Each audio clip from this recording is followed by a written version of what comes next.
Do you have a brilliant startup idea?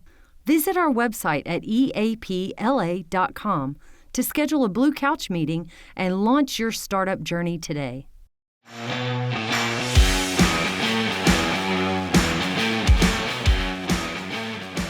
Welcome back to On The Cusp. Matt, still with me? Yeah. And Margaritaville, we're still at Margaritaville, and they haven't run us off yet.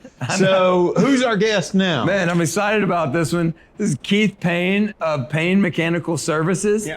I mean, that's been a staple Shreveport area company for a long time.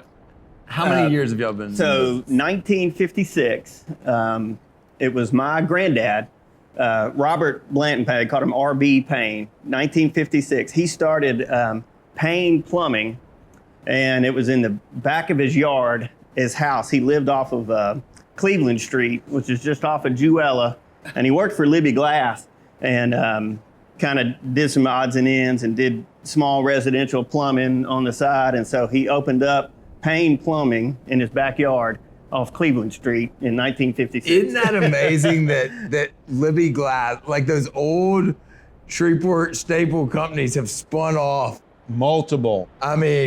Multiple startups like that. Okay, so he took the entrepreneurial journey. Yeah. And talk us through the So he's growth. on Cleveland Street. So he, in fact, we always tell people this, if you drive by there now, there's a little black kind of chain link wrought iron fence. And a few years ago, I hope it's still there, there's still a little sign and it says Payne on it, on that fence. That was our first sign. How cool is that? And so, back then it was a big thing when you had electric sewer machines. And so that was one of his big advertisements. Had electric sewer machines, we can cable your drains and do small residential plumbing. And, in that neighborhood and community, everybody knew each other. They all went to church right down the street, and it's kind of a little neighborhood deal. And he started out right in that little neighborhood and did residential plumbing, and that's how it all started. So how did it go from residential plumbing out of your backyard to the monster company fast forward, you really are now? It's, what is it, 70 years now. Yeah, so that was R.B. Payne, and he had two sons, Bill Payne and Jim Payne. And Bill Payne was a lot older, and Jim was young. Jim was our dad. And so it just kind of passed down from RB to Bill to my dad, and then my dad, there's four sons, three of us are in the business now. And so it was just kind of a family thing that So how do you go from grew and grew over time. But now y'all mostly work on commercial air conditioning. Yeah. Is that right? So again, we kind of grew and grew, and so they did new construction and service, and then just got bigger and bigger and bigger. And then, as you know, we sold our residential side in 2020. And so we concentrate just industrial and commercial. So there's new construction, so new buildings, they work as subcontractors under GCs. And then we have the service department, which does primarily industrial and commercial. So how many employees do y'all have? So total, it's about 170, 180, something like that. You're a big in Shreveport. You have 180 employees. Yeah. You're a big company. Yeah. Currently, we have our new construction side, which does bid and spec. And then on the service department, we have 4 locations. So we have one location in Shreveport, Louisiana. 2015, we did a branch location in Longview, Texas. So they're in East Texas. They do kind of Tyler, Kilgore. And then about 3 years ago, we started a small branch office in Texarkana. So they do some there. And then we have another small one. It's right on the edge of Dallas, kind of Grand Prairie, sort of around in there. So, and then just right off the press, we have 2 techs now who work in Tulsa, Oklahoma. So we just brought them in. Congratulations! Brand new. That's a cutting edge. Right here, live on The Cusp. We just made it. Hey, company, go to Tulsa. We wanted to wait. Living on Tulsa time. We wanted to wait till we came here to make our big announcement. We got 2 of them. They It's just started always a couple weeks ago. exciting when a Shreveport-based company is growing out of our market. Yeah. I mean, that is. People always talk about how hard it is to be in So how many Shreveport. states do you service? Do you just do Texas? So we are currently licensed in 5 or 6 different for plumbing and air conditioning. Louisiana, Texas, Mississippi, Arkansas, Oklahoma. Those are probably the main ones that ones. you're Yeah, working those right are there. those are the main ones. So we're service, so we have to be responsive. You know, when things break down, you want to be there, and so we're kind of limited. You really need an office, and you have to have technicians that are close by. Right, you know, when in your world, I mean, somebody's business is shut down. When your AC breaks down, they don't want to wait. You know, if you're in Tulsa, Oklahoma, and we're not driving air conditioning, in the middle of summer, and I don't know if y'all seen gas prices here lately, but we're not driving all the way to Tulsa, Oklahoma. We have seen the prices. We can't do that, but so we kind of take the philosophy: you want to be close, you want to be right there, because response time is critical. So let's talk about doing business in Shreveport. Yeah, and in our area. Yeah. You know, you hear all this stuff all the time. Yeah. Is it a good time and a good place to do business? Yeah. In Shreveport? For us, this is where we were born. This is where we grew up. We went to school, and we know a ton of people. We have a lot of contacts, and it's just where we're from and where we do business. So there's still opportunity. There's still work to be done. There's still jobs for us to bid, and then every building has indoor plumbing and air conditioning. It does. It's mandatory. So you're dealing with different municipalities and different code and different all that. Yeah.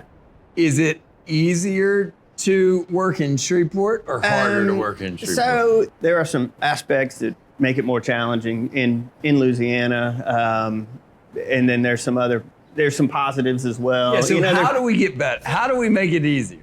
I don't know. There's a long list. You can go in the weeds a little. We can edit. So they've made some corrections. The permitting was kind of a big just Do you think a pain in permitting's the easier neck, now? and so they have an online kind of deal now. So I think that's made it getting a better. little better. There's some things that they do sometimes to make it harder for some people to invest and to build and things like that. Sometimes we just put up roadblocks to people that are somewhat unnecessary. I think that's important. I think somewhat unnecessary when you're trying to the encourage. bonding aspect gets very complex. Yeah, we've got to be open for business, and that comes from a governmental side too. I mean, we have to be a place that is. Yeah. We're not going to probably be the spot that there's 1,000 people waiting to knock down our doors. That's right. So we need to make it easy, and we need to be welcoming. You got to bend over backwards because there's some other challenges when you come in, and so you really need to work hard to overcome those. Whenever there's anything that you can do to make that process easier for people to come in and invest and build buildings, and when somebody comes in and they want to either rehab a building or refurbish it or something, I would take the approach that said, man, let's make that as easy as possible. Right. Let's work with them. Let's encourage them, because anytime, and y'all know this, if a building just sits there and nobody's in it and nobody's turning on the lights and nobody's running the plumbing and running the air conditioning. Hard for it ever to go back. The longer that goes, the longer it goes, the more harder expensive it is for somebody else to move in. And so you really would take the approach that, man, if anybody wants to come in, let's work with them and let's make it, make it as easy as possible, rather than fighting them, to try to make it. So that, I don't know. It's just kind of one of those things that you can do to make it a little easier. Now, Payne Company, I mean, I see y'all all over the place. I mean, you guys support a lot of community activities and events. So you guys you're part of the community in that. Yeah, why is that important? Why is it important for a company like you to be involved and give back? So you always want to give back.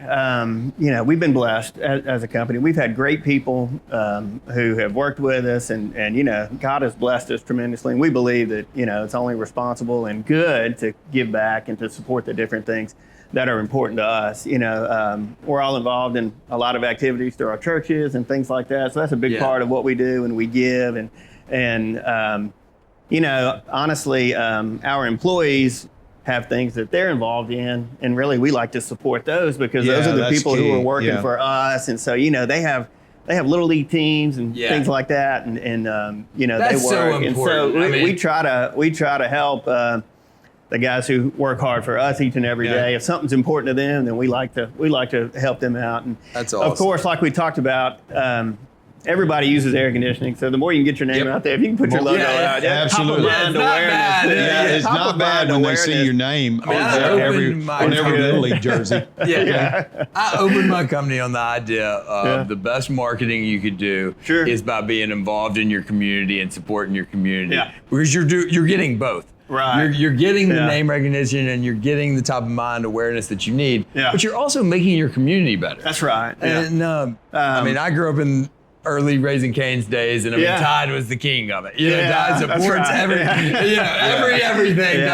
Let's find a yes. And then this is a great story. Several years ago, we got a call to work on the chiller for the Mudbugs, and Hirsch Coliseum, this old building, it's just historic and all that stuff. And we're like, man, we'll do it. And so they got, one chiller for the ice and one chiller for the cooling, and it's just old. Everything in there's old, and we got in and said, look, there's a lot of repairs that we have to do. You got a big, cost in here. And we were like, look, we love what you're doing. We love this building. Let's work together. And so we kind of worked out a sponsorship deal to where we could, let's get this chiller up and going, because you got to have ice. And let me tell you, ice is kind of important. If anything's a good advertisement that you can make somewhere cold, that's the coldest dang building I've ever been in. Yes. And so we got the chiller up and going, and then Scott, he's a great guy, works with him, and he said, let's put the Payne. I don't know if you've seen the Zamboni, but it's got a Payne truck on the Zamboni, and he's like, let's make that the Payne truck. So he's back going like this. And So you get a lot of exposure right there. And so we, stuff like that works out all the time. And we're like, man, he's out there providing something fun for the people to do. Let's support him and let's work with him and try to do it. So we've been working with him a long time. Your business is really dependent upon your workforce. Do you have any challenges drawing in the technicians that you lead? So it's always a challenge, and there was a time when we had just, dozens and dozens of guys who were qualified, willing to come to work, and it's just kind of less and less each year. Really? Yeah, and you get good guys and they're older and they start to retire, and it's just not the same amount who are coming in, to replace those good guys. And so it's been a challenge. Where do you get most of your technicians from? So we get them around here. Honestly, a lot of our guys, they grow up out in the country, so we like those country boys. Keith, I would think you would have tons of guys that are perfect for you. We driving trucks down there. The guys, you kind of grow up in the country. Those work out good for us, and so we'd like to kind of bring them in and train our own, so that we found that works a little better, and they learn how we do things and how we operate. And so we like to get young guys, and there's some great stuff that we have.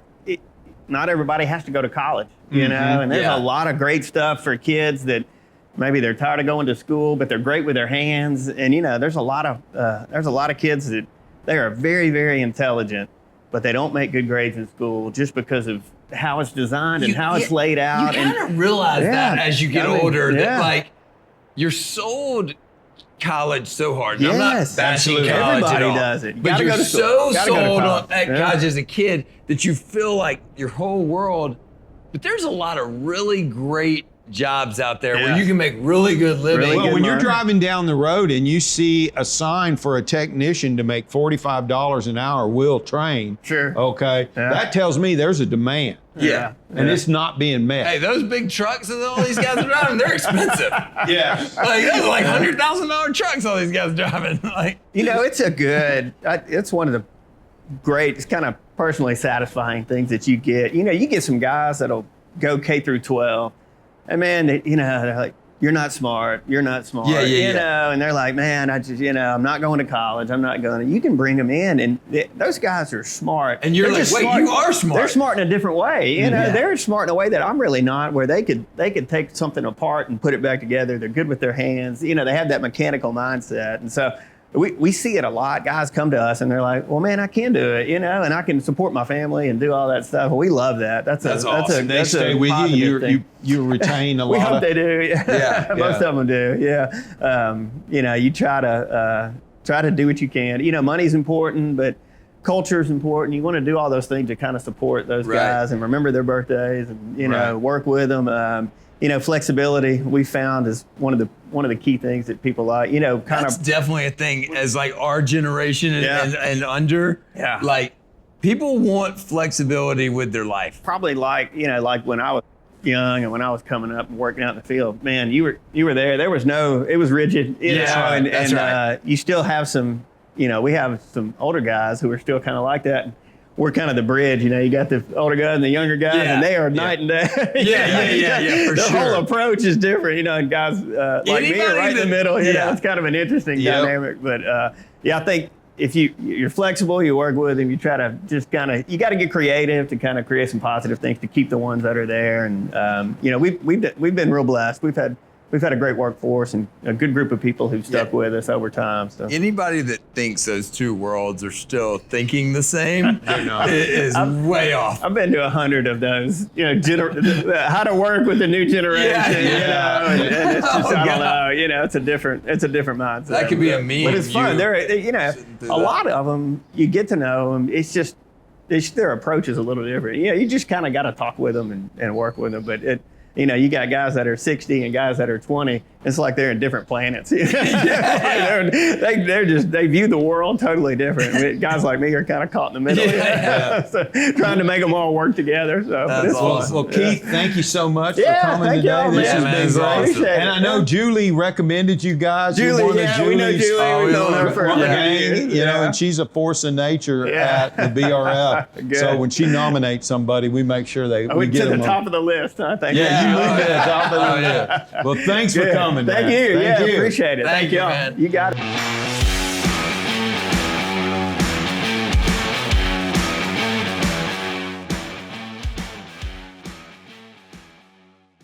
Enjoy the podcast? We would love your feedback about today's show and who you think should be our next guest. Send us an email at info@eapla.com. Also, be sure to share the show and leave a comment on our social media post.